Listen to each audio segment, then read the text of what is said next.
Tatlo ka separado ng insidente sa pagpangawat na record sa Bacol City, Kabangkalan, kag Murcia. Mga insidente na huli kam. Yaring balita nga itong gintutuga.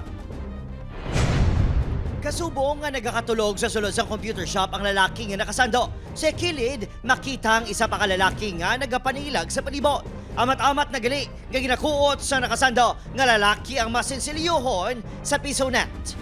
Apang naguntat na sang may nagsulod nga tawo sa computeran. Kuwang insidente sa Barangay 3, Bacolod City. Ulihin ako no, natukiban sa tag-iya nga ginkawat ang unod sang piso net. Check ako nga partner sa ina nga computer shop. Pag open niya, wala na gid bilin. Pero before na iya, nag-check pa na sa its means nakita iya nga puno ang unod. Pag open niya, wala na pating coins box. Ubos na. Naglabot sa 10,000 pesos ang nataban sang duha ka suspect. Posible sunod sa tag-iya nga ginhungod sang maini nga adlaw magpangawat bangod wala sang bantay.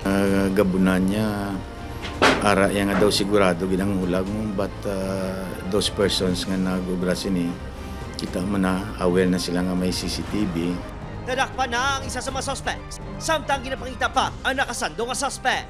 Sa Barangay Tagok, Kabangkalan City, nakuhaan man sang CCTV ang pagsulod sang duha ka lalaki sa isa ka balay. Samtang nagapangukay, talalupang doon nga may bit-bit pa sang pusil ang isa sa ila. Nataban sa mga suspect ang isa ka speaker. Pasalamat lang gid kami kay that time gapungko ko to dapat. So hinala gani namon do ko hoda pamuti. Hindi gid kawat dala kabalo sila guro nga may tao. Gapamisi ko to that time.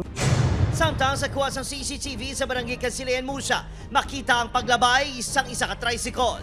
Sunod sa tag-iya, ginkawat sa Barangay Abuanan, Bago City ang isa ka tricycle kag may karga nga 90 ka bibe. Ginbilin sini ang tricycle agad preparar ang pagbuhi sa mga bibe apang gulpyada kuno nga gintaban sa suspect ang iya tricycle. Nag-imbestiga kami sa ginkatuan siyang takon to nga tricycle. Baka sila kuno dua kabilo, 250 kalabarigya sa kawatan. Ban kuno patay na. Dax balap nga ginakarga sa tricycle kag it was confirmed nga dili nag-agi man sa amon.